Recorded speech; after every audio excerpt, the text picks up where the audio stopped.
A carbon tax places a value on carbon emissions in the societal damage they do to the atmosphere. And when they do that, it's kind of like paying a penalty for your emission of that carbon. A cap and trade takes it one step further, where instead of just paying a tax, you get these allowances in the beginning, and then it's like a game of musical chairs, where every year they reduce the allowances that they give you, and as they reduce the allowances that they give you, the price of these allowances goes up over time. It creates an incentive, or in some cases a disincentive, to emit carbon, because the more you emit, the more you're going to pay.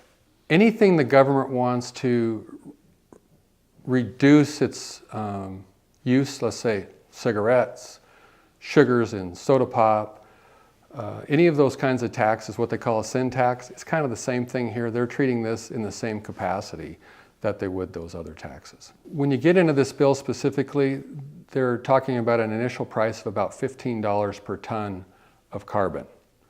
Now, in a Wall Street Journal article, and I want to quote this because it's really almost unbelievable. This is in a Wall Street Journal article on October 28, 2018. It says, a global price on carbon between $135 and $5,500 per ton would be needed to forestall a climate apocalypse. Well, let me put it in terms of a car. Okay. The average car emits 4.6 tons of carbon per year. So if you put that at $135 a ton, that's a $621 tax for you driving your car for a year, in addition to what you're paying today. On the high end, if you use the $5,500 a ton that we just talked about, you're talking $25,300 a year to emit that same carbon. Well, they're telling you right now that they're going to start at $15 a ton. Now, if you believe what the International Committee on Climate Change says, the minimum amount that number is going to be in a reasonable amount of time is $135 a ton. So you're going to have those costs with your car. You're going to have those costs with, if you use natural gas to heat your home, propane to heat your home, any form of fossil fuel, coal in some cases, all those things you'll be paying a tax per ton on carbon. When you when you try to evaluate the impact on rural Oregon, you have to look at the type of industries and businesses that we have in our area. Agriculture, highly subjective to fuel. Natural resource industries, tons of fuel, maybe even large amounts of electricity or other things that they use in their processes. When you start looking at processes that will be impacted, I can name 3 or 4 businesses off the top of my head that will have be very negatively impacted by this legislation. Any business that's heavy on transportation, let's say Boise Cascade or wood grain, because they're bringing their raw materials from hundreds of miles away to be able to process in the mill. You take Balin Manufacturing out of Baker City, most of their product is not sold in this state, it's sold in California. So they end up having to truck their product from here to California. And a lot of times they're coming back empty because they don't have loads coming the other way. On a second area, there are places like Northwood Manufacturing who produce goods that are used and that require fuel in their usage, like a travel trailer. Because you're going to tow that behind your car and maybe go 200 or 300 miles, and they think, it's only going to cost us another $10 in gas. When that $10 becomes 20 or 30 bucks or whatever the number becomes, people will either stop buying those trailers or do more concentrated trips in the area. One of the biggest areas that are unknown to us right now is tourism. Right now, people travel hundreds of miles to come spend a weekend in Baker City or La Grande, or John Day or Burns for that matter. But as the cost of fuel goes up, will they continue to do that? Will they do it less? Will we be impacted on that side of our economy as well? There was an article in the Baker City Herald on Friday that was the headline talking about cap and trade trouble. And in that, they gave several statistics, and I'm going to convert them into things that would make sense when we compare ourselves to Portland. Ash Grove employs 115 people directly, and they say that there's spin-off jobs that include ash grove of 600 jobs in total. In Baker and Malheur counties, there's just under 13,000 jobs in that area. So if you convert 600 into 13,000 jobs and compare that to the two of the three metro counties, Washington and Multnomah, and say if we had the same ratio of job loss here or there that we do here, you would end up replacing or losing right at 33,000 jobs. So to them, that's significant. To us, this is significant. If you look at it in Portland terms, 33,000 jobs would be 1.5 times the entire employment of Intel in the state of Oregon. So it is very significant to them. If you just go back to the 115 jobs that are direct, that equates to 6,300 jobs in Portland, still a very significant number. And so they need to look at us as what they're destroying in our local economies. At the same time, they think that these jobs are insignificant. When we increase the cost of doing business in Oregon, businesses leave the state. It's called leakage in the bill. And the leakage is defined as any business that would leave the state due to increased costs in manufacturing. It doesn't take into account any of the transportation costs related. Senator Cliff Bentz said in his example that we used in a Rural Light article last month that they have a lot of food processing plants in Ontario. And to the extent that they can move 150 yards across the river and avoid this tax scheme, that all the jobs and income tax revenue that would normally be in Oregon will go away.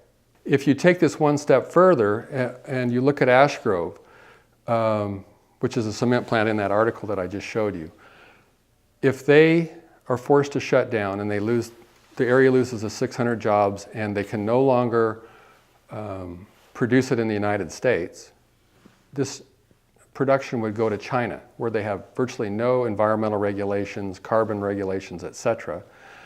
Another 417,000 tons of carbon would be emitted into the atmosphere for no net gain.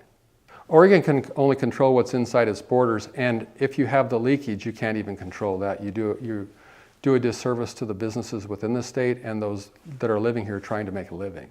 They think that they can mitigate it through providing additional credits to the manufacturers within the state. The problem is, like I said, they're not looking at all at the transportation angle of this. So you may have a production or a facility, let's use Balin for example. They're under the 25,000 ton cap of this bill, but a huge chunk of their business is transportation to get their goods to California, their ending markets. They may be forced to go elsewhere to manufacture to avoid this cap and trade scheme. We've been asked a lot whether this will even work, and as you increase the price of carbon, you'll emit less carbon. The question is, what are the societal costs of emitting less carbon? Are you losing the jobs and the incomes? Are we losing employment within not only the state but the country? Those are all issues that we really need to consider as we go forward in this. From a standpoint of OTEC, this bill really is not going to affect us a lot, but it could potentially have some negative impact on rates. The reason that it won't affect us a lot is because 96% of Bonneville's resources are carbon free. 4% of their resources are what are known as unspecified, and they're bought on the market. So unless Bonneville can specify those in direct purchase documents, they will be treated as if they were like coal production. Of the rest of Bonneville's production, about 10 to 12% is nuclear, and 85 to 86% is hydro. So when we talk about what are carbon-free resources, first of all, the golden goose is hydro. Other ones include wind and solar, renewables in that neck of the woods. The one value of hydro that the wind and solar can't provide on their own is it's callable. In other words, when it gets cold, they just run a little more water through the dam and we get more output. For the wind or the solar, they don't work when the wind isn't blowing or the sun isn't shining, and so they need some form of backup generation, which in the Northwest happens to be hydro. When we talk about hydro, it is a very unique resource. When you compare its carbon output to that of the average output in the country for carbon, which is 998 metric tons of carbon per megawatt hour of generation.